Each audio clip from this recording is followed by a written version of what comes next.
How's it going? Been saving a fair few seeds lately of plants we've grown, heirloom varieties, and I thought I'd do a clip on tomato seed saving. I thought I'd just show you 3 different methods we've used and then go on to a bit of a germination test. There's one thing I think is really important if you're sharing seeds with other people. I'm a member of a seed sharing group and I also give them away to other people we meet along the way. You really should make sure that the seeds are going to germinate and they have a fairly successful germination rate. We've had some crops where I've saved seeds and probably only about 30-40% of the seeds have germinated. I don't even bother giving them away. I still keep the seeds and try and grow them, hoping that I'll get better results over the years. With tomatoes, you pretty much will never have a problem whatsoever. I've done a bit of a test with 2 varieties we've been growing and really like. One's the KY1 and it's an Australian all-rounder, a bit of a paste tomato. It's been developed here in Australia.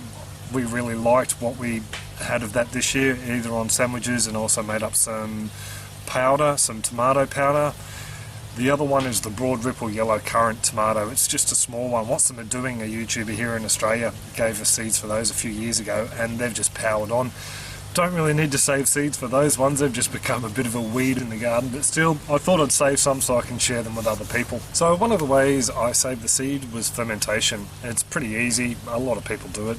The actual tomatoes, when you're looking at which tomato to pick, I tend to leave these ones that aren't ripe and aren't mature. I leave these guys alone and I go for the darker looking fruit. This one here has actually fallen off the vine by himself, so I've popped him aside for the clip. Nice and plump, a little bit soft, full of juice, so these are the fruit you're looking for, not the slightly underripe ones. The way I like to do the fermentation is pretty easy. I just grab a jar, I label the jar, yellow currant, then just grab these guys and it's as easy as taking the top off and squeezing him in and popping these tomatoes aside to go on a pizza later. The seed goes in, any pulp can go in, and the juice as well. It's good to grab a fair bit of juice.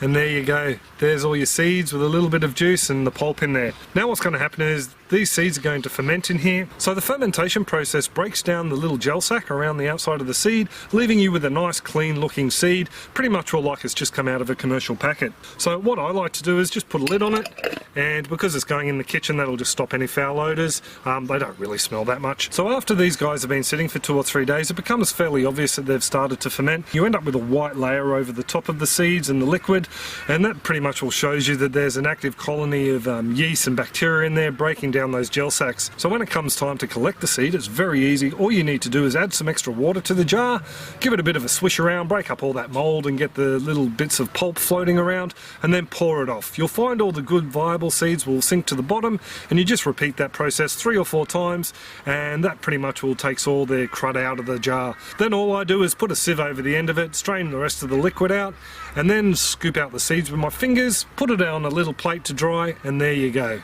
So these are some of the brain tomato seeds you just saw me clean out of the jar, and these are the ones from the photo that I posted on Instagram, pretty much all dry now. So when it comes time to store these little guys, what I like to do is put them in little Ziploc baggies. As you can see there, brain tomato, collected June 2015. It lets people know who received the seeds how old they are. Just grab a few seeds, I don't really count them out, just a pinch full, and they go in the baggie and they'll go off to their new home soon enough. The other method is just basically squeeze onto a bit of paper and let them dry off, and over a couple of days they dry out. You end up with a little bit of a like a little bit of a flake around it, which is basically the dry gel sac, and that's pretty much all as easy as that. There's not a lot in either of those methods really. So from there, once I had the seed ready, all it was a matter of doing was planting them out. Rightio, what I've got here is a tomato. I've just got them picked straight from the bush. I've got some of the seeds that were fermented and they've just been left out to dry, and I have some of the same seeds that have just been put on the plate here to dry. So I've marked these different punnets. I've marked this one raw, so who's going to get the tomato? Just pop them here so you know which is which. This one here is fur for fermented, and this one here is plate for plate dried. Very scientific marking there. All I'm pretty much all going to do is just drop 2 seeds in each one of these cells. So I might as well do the easy ones first.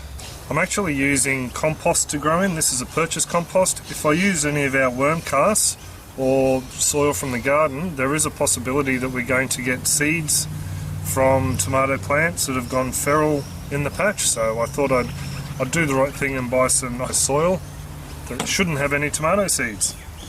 Now for this one here, I might just grab a knife to help push them in. This one here is just going to be 2 seeds with their little gel capsules around them. There we go, so that's the tomato. So we'll see if these coatings actually do make a difference between the germination time of the plant and the last ones. So these still have the gel capsule around them, it's just dried off. So there we go. We have our plate, we have our fermented, and we have our raw tomatoes. So should probably cover these guys up, I think. Might help. So I'm just going to set these guys aside and they'll be put in with the other seedlings in the other tray, just left out with some water in the base of it, and we'll come back in a couple of days time and we'll see how they're going and which is germinated. Well, it's been 30 days now since we planted the seeds into the punnets. I came back after 10 days and had a bit of a look at them, and the seeds that went in after they'd been fermented had about an 87% strike rate, which was pretty much, well, all seeds bar one had germinated. With the seeds on the plate we had a 75%, and the same with the ones that went in raw straight from the tomato. So that basically means 2 seeds didn't pop or germinate from the ones that I planted out. But I'm very happy to say we have a 100% germination rate. First of all, I'll show you the raw ones. These guys are looking okay. We've got 1 or 2 in there that just have, hang on, we have 1 in there, sorry, that just has these seed leaves in, and another one here that's just starting to form his secondary set. So they're looking alright, fair to average. The next ones are the ones that were on the plate. Now these guys here, we have a couple of late bloomers, just here and here.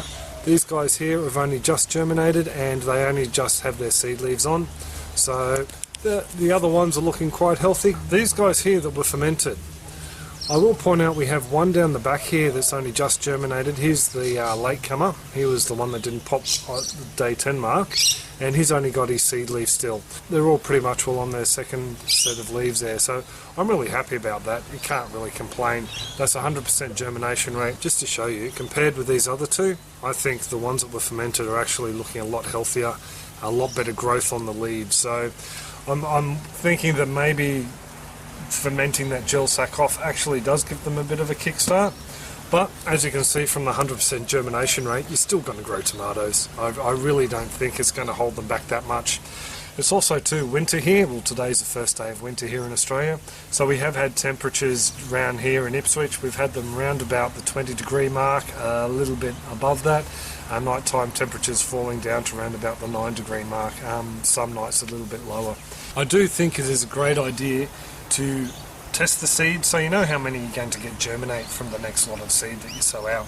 Some people may only want 10 plants, so you know if it's got about an 80% success rate, so 14 to 15 seeds out, you're going to get your 10 plants and a couple left over that you can share with friends or family, or, I don't know, squeeze them in the patch somewhere else. But when it comes to sharing with other people, I do think the fermentation method is better because you end up with a cleaner seed. It just looks nicer and they're easier to handle once they come from the packet. I'm going to be planting out the ones that came from the fermented little test sowing. They'll be going into my patch hopefully in the next day or so. We are in winter, but yeah, that doesn't really matter. We're lucky in the subtropics, we can grow tomatoes pretty much all year round. And these other guys here I might try and give away to a couple of local people. So the only downfall I can see to the fermentation method is leaving jars unclearly marked on benches in the kitchen and people don't know what they are and smell it and toss it down the sink. It's happened once before, never again. So I suppose that's pretty much all it. That's just a quick look at germination test for tomatoes, and yeah, a couple of different ways we like to save the seeds. Any comments, questions, suggestions, just drop them in the comment section below and I'll get back to you. Other than that, I hope you have a great one and take it easy. Catch ya.